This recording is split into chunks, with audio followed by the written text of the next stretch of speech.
ओम शांति। 9 नवंबर 2023 बाबा के महावाक्य। मीठे बच्चे, देह अभिमान में आने से ही माया की चमाट लगती है। देही अभिमानी रहो तो बाप की हर श्रीमत का पालन कर सकेंगे। आज का प्रश्न है, बाबा के पास 2 प्रकार के पुरुषार्थी बच्चे हैं, वह कौन से? उत्तर, एक बच्चे हैं जो बाप से वर्षा लेने का पूरा पुरुषार्थ करते हैं, हर कदम पर बाप की राय लेते हैं। दूसरे फिर ऐसे भी बच्चे हैं जो बाप को फारकती देने का पुरुषार्थ करते हैं। कोई है जो दुख से छूटने के लिए बाप को बहुत बहुत याद करते हैं। कोई फिर दुख में फंसना चाहते हैं। यह भी वंडर है ना। मुरली का गीत है, महफिल में जल उठी शमा। ओम शांति। बच्चों ने गीत तो बहुत बार सुना है, नए बच्चे फिर नए सिर सुनते होंगे। जबकि बाप आते हैं तो आकर अपना परिचय देते हैं। बच्चों को परिचय मिला हुआ है, जानते हैं अभी हम बेहद के माता पिता की संतान बने हैं। जरूर मनुष्य सृष्टि का रचयिता माता पिता होगा, परंतु माया ने मनुष्यों की बुद्धि बिल्कुल डेड कर दी है। इतनी साधारण बात बुद्धि में नहीं बैठती। कहते तो सभी हैं कि हमको भगवान ने पैदा किया है, तो जरूर माता पिता होंगे। भक्ति मार्ग में याद भी करते हैं। हर धर्म वाले गॉड फादर को जरूर याद करते हैं। भक्त खुद तो भगवान हो नहीं सकते। भक्त भगवान की बंदगी यानी साधना करते हैं। गॉड फादर तो जरूर सबका एक ही होगा, अर्थात सभी आत्माओं का फादर एक है। सभी जिस्मों का फादर एक हो नहीं सकता, वह तो अनेक फादर है। वह जिस्मानी फादर होते हुए भी हे ईश्वर कहकर याद करते हैं। बाप बैठ समझाते हैं, मनुष्य बेसमझ है जो बाप का परिचय ही भूल जाते हैं। तुम जानते हो स्वर्ग का रचयिता जरूर एक ही बाप है। अभी कलयुग है, जरूर कलयुग का विनाश होगा। प्रायः लोप अक्षर तो हर बात में आता है। बच्चे जानते हैं सत्युग अभी प्रायः लोप है। अच्छा, फिर प्रश्न उठता है कि सत्युग में उन्हों को यह पता होगा कि यह सत्युग प्रायः लोप हो जाएगा, फिर त्रेता होगा। नहीं, वहां तो इस नॉलेज की दरकार ही नहीं। यह बातें किसकी भी बुद्धि में नहीं है। सृष्टि का चक्र कैसे फिरता है, हमारा पारलौकिक बाप कौन है, यह तुम बच्चे ही जानते हो। मनुष्य गाते हैं, तुम मात पिता हम बालक तेरे, परंतु जानते नहीं, तो कहना भी न कहने के बराबर हो जाता है। बाप को भूल गए हैं, इसीलिए ऑर्फन बन पड़े हैं। बाप हर बात समझाते हैं, श्रीमत पर कदम कदम चलो, नहीं तो कोई समय माया बड़ा धोखा देगी। माया है ही धोखेबाज। माया से लिबरेट करना है, यह बाप का ही काम है। रावण तो है ही दुख देने वाला, बाप है सुख देने वाला। मनुष्य इन बातों को समझ नहीं सकते। वह तो समझते हैं दुख सुख भगवान ही देते हैं। बाप समझाते हैं, मनुष्य दुखी बनने के लिए शादियों में कितना खर्चा करते हैं। जो पवित्र पौधे हैं उनको अपवित्र बनाने का पुरुषार्थ किया जाता है। यह भी तुम समझ सकते हो, दुनिया नहीं समझेगी। यह विषय सागर में डूबने लिए कितनी सेरेमनी करते हैं। उन्हों को यह पता नहीं है कि सतयुग में यह विष माना विकार होता नहीं। वह है ही क्षीर सागर, इसको विषय सागर कहा जाता है। वह है संपूर्ण निर्विकारी दुनिया। भल त्रेता में 2 कला कम हो जाती है तो भी उनको निर्विकारी दुनिया कहा जाता है। वहां विकार हो नहीं सकते, क्योंकि रावण का राज्य द्वापर से ही शुरू होता है। आधा आधा है ना, ज्ञान सागर और अज्ञान सागर। अज्ञान का भी सागर है ना। मनुष्य कितने अज्ञानी हैं, बाप को भी नहीं जानते, सिर्फ कहते रहते हैं कि यह करने से भगवान मिलेगा, मिलता कुछ भी नहीं है। माथा मारते मारते दुखी निधन के बन जाते हैं, तभी फिर मैं धनी आता हूँ। धनी बगैर माया अजगर ने सबको खा लिया है। बाप समझाते हैं माया बड़ी दुष्टर है, बहुतों को धोखा मिलता है। कोई को काम की चमाट, कोई को मोह की चमाट लग जाती है। देह अभिमान में आने से ही चमाट लग जाती है। मेहनत है ही देही अभिमानी बनने में। इसीलिए बाप घड़ी घड़ी कहते हैं सावधान, मन मना भव। बाप को याद नहीं करेंगे तो माया थप्पड़ लगा देगी। इसीलिए निरंतर याद करने का अभ्यास करो, नहीं तो माया उल्टा कर्तव्य करा देगी। रॉन्ग राइट की बुद्धि तो मिली ही है। कहां भी मूंझो तो बाप से पूछो। तार में, चिट्ठी में अथवा फोन पर पूछ सकते हो। फोन सवेरे सवेरे झट मिल सकता है, क्योंकि उस समय सिवाय तुम्हारे बाकी सब सोए रहते हैं। तो फोन पर तुम पूछ सकते हो। दिन प्रतिदिन फोन आदि की आवाज भी सुधारते रहते हैं। परंतु गवर्नमेंट है गरीब, तो खर्चा भी ऐसे ही करती है। इस समय तो सब जड़ जड़ीभूत अवस्था वाले तमो प्रधान हैं। फिर भी खास भारतवासियों को रजो तमो गुणी में क्यों कहा जाता है? क्योंकि यही सबसे ज्यादा सतो प्रधान थे। दूसरे धर्म वालों ने न तो इतना सुख देखा है, न दुख देखना है। वह अभी सुखी हैं, तब तो इतना अनाज आदि बेचते रहते हैं। उन्हों की बुद्धि रजो प्रधान है। विनाश के लिए कितनी इन्वेंशन करते हैं, परंतु उन्हों को यह पता नहीं पड़ता है। इसीलिए उन्हों को बहुत चित्र आदि भेजने पड़े, तो उन्हों को भी पता पड़ेगा। आखिरीन समझेंगे यह चीज तो बड़ी अच्छी है। इन पर लिखा हुआ है गॉड फादरली गिफ्ट। जब आफत का समय होता तो आवाज निकलेगा, फिर समझेंगे बरोबर यह हमको मिला था।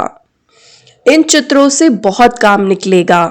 बाप को विचारे जानते ही नहीं। सुखदाता तो वह एक ही बाप है, सब उनको याद करते हैं। चित्रों से अच्छी रीति समझ सकते हैं। अभी देखो 3 पैर पृथ्वी के नहीं मिलते हैं और फिर तुम सारे विश्व के मालिक बन जाते हो। यह चित्र विलायत में भी बहुत सर्विस करेंगे। बच्चों को इन चित्रों का इतना कदर नहीं है। खर्चा तो होना ही है। राजधानी स्थापन करने में उस गवर्नमेंट का करोड़ों रुपया खर्च हुआ होगा और लाखों मरे। यहां तो मरने की बात ही नहीं। श्रीमत पर पूरा पुरुषार्थ करना है, तभी श्रेष्ठ पद पा सकेंगे। नहीं तो पीछे सजा खाने समय बहुत पछताएंगे। यह बाप भी है तो धर्मराज भी है। पतित दुनिया में आकर बच्चों को 21 जन्मों के लिए स्वराज्य देता हूं। अगर फिर कोई विनाशकारी कर्तव्य किया तो पूरी सजा खाएंगे। ऐसे नहीं, जो होगा वह देखा जाएगा। दूसरे जन्म का कौन बैठ विचार करे? मनुष्य दान पुण्य भी दूसरे जन्म के लिए करते हैं। तुम अभी जो करते हो वह 21 जन्मों के लिए। वह जो कुछ करते हैं अल्पकाल के लिए। एवजा फिर भी नर्क में ही मिलेगा। तुमको तो स्वर्ग में एवजा मिलना है। रात दिन का फर्क है। तुम स्वर्ग में 21 जन्मों के लिए प्रारब्ध पाते हो। हर बात में श्रीमत पर चलने से बेड़ा पार है। बाप कहते हैं तुम बच्चों को नैनों पर बिठाकर बड़े आराम से ले जाता हूं। तुमने बहुत दुख उठाए हैं। अब कहता हूं तुम मुझे याद करो।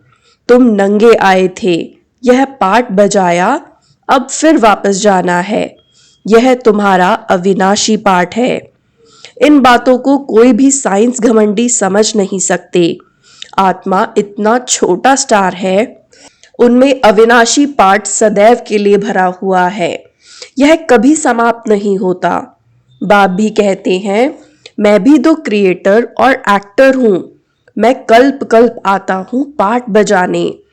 कहते हैं परमात्मा मन बुद्धि सहित चैतन्य नॉलेजफुल है, लेकिन क्या चीज है यह कोई नहीं जानते। जैसे तुम आत्मा स्टार मिसल हो, मैं भी स्टार हूँ।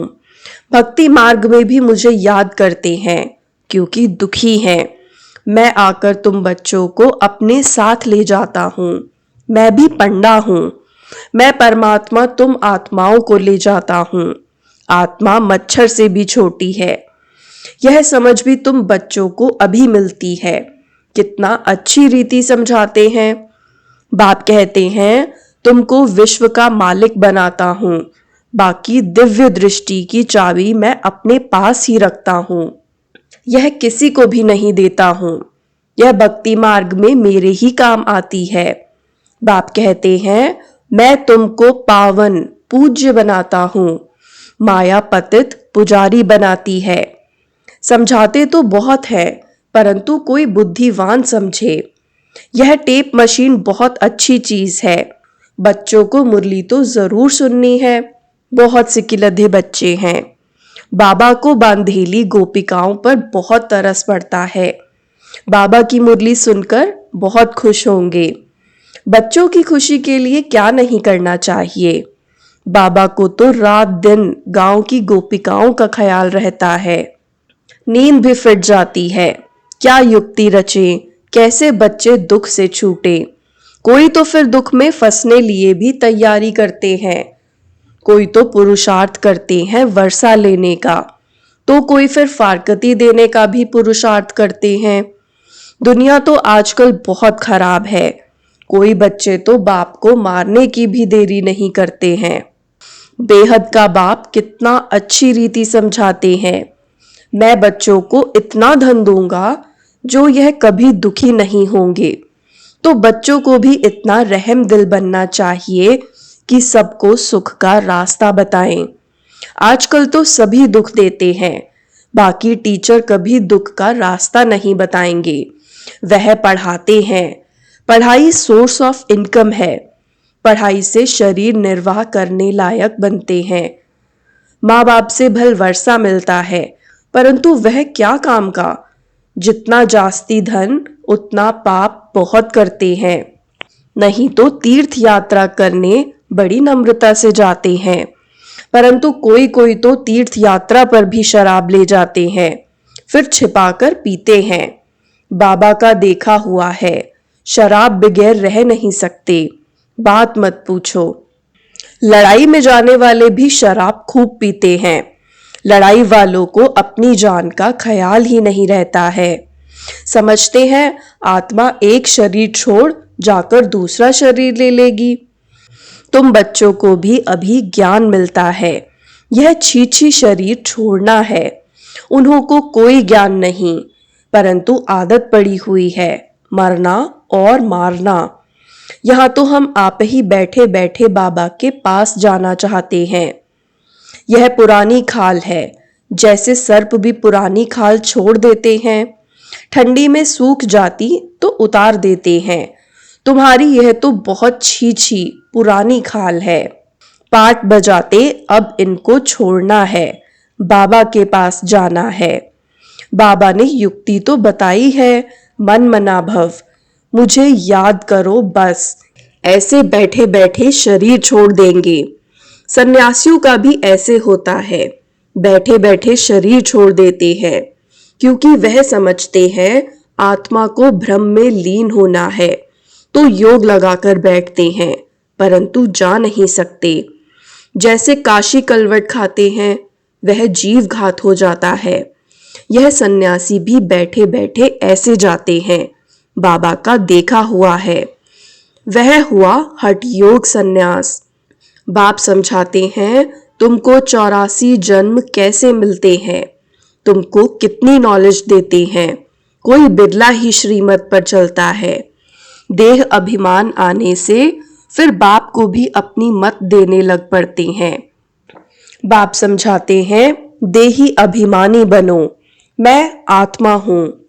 बाबा आप ज्ञान के सागर हो, बस बाबा आपकी राय पर ही चलूंगा। कदम कदम पर बड़ी सावधानी चाहिए। भूलें तो होती रहती हैं, फिर पुरुषार्थ करना पड़ता है। कहाँ भी जाओ बाप को याद करते रहो। विकर्मों का बोझ सिर पर बहुत है। कर्म भोग भी तो चुकतू करना होता है ना। पिछाड़ी तक यह कर्म भोग छोड़ेगा नहीं। श्रीमत पर चलने से ही पारस बुद्धि बनना है। साथ में धर्मराज भी है, तो रिस्पॉन्सिबल वह हो गया। बाप बैठा है, तुम क्यों अपने पर बोझा रखते हो। पतित पावन बाप को पतितों की महफिल में आना ही है।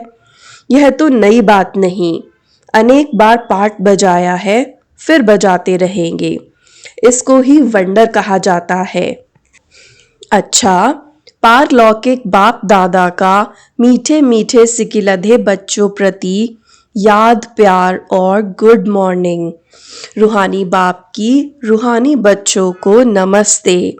हम रूहानी बच्चों की भी रूहानी बाप दादा को याद, प्यार, गुड मॉर्निंग और नमस्ते। धारणा के लिए मुख्य सार। पहला, बाप समान सबको दुखों से लिबरेट करने का रहम करना है, सुख का रास्ता बताना है। दूसरा, कोई भी विनाशकारी यानी उल्टा कर्तव्य नहीं करना है। श्रीमत पर 21 जन्मों के लिए अपनी प्रारब्ध बनानी है। कदम कदम पर सावधानी से चलना है। वरदान, वायदों की स्मृति द्वारा फायदा उठाने वाले सदा बाप की ब्लेसिंग के पात्र भव। वायदों की स्मृति द्वारा फायदा उठाने वाले सदा बाप की ब्लेसिंग के पात्र भव। जो भी वायदे मन से, बोल से अथवा लिखकर करते हो, उन्हें स्मृति में रखो तो वायदे का पूरा फायदा उठा सकते हो। चेक करो कि कितने बार वायदा किया है और कितना निभाया है। वायदा और फायदा इन दोनों का बैलेंस रहे तो वरदाता बाप द्वारा ब्लेसिंग मिलती रहेगी। जैसे संकल्प श्रेष्ठ करते हो, ऐसे कर्म भी श्रेष्ठ हो तो सफलता मूर्त बन जाएंगे। स्लोगन, स्वयं को ऐसा दिव्य आईना बनाओ जिसमें बाप ही दिखाई दे, तब कहेंगे सच्ची सेवा। स्वयं को ऐसा दिव्य आईना बनाओ जिसमें बाप ही दिखाई दे, तब कहेंगे सच्ची सेवा। ओम शांति।